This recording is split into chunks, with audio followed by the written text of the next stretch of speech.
Ayan guys, maglulubi kami ni Zoe. May utang ako sa kanyang 50. Utang 50. Kung sino manalo, babayaran.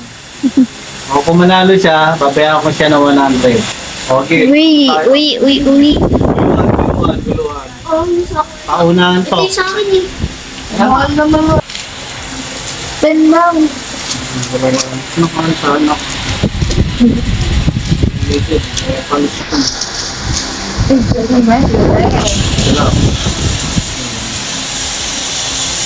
Okay. Again. 3, 2, 1, go!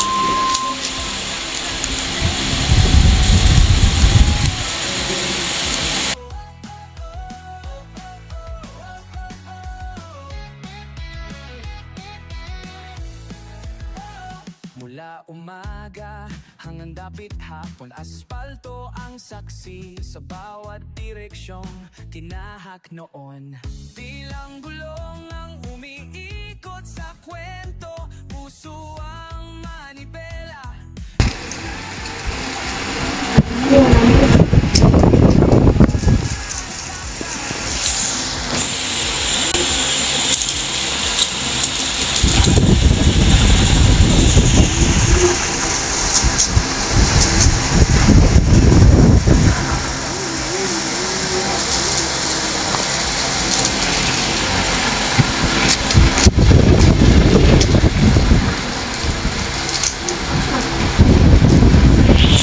Ayan guys. Halo. Ano ka na naman? Halo. Malamig yun. Di ba may utang ka sa akin? What? Saan? Tignan mo doon. Nandun? Sinabi ko ba yan? Oo, tignan mo. Oo, neto natin. Kung manalo siya, babayaran ko siya ng 100. 100.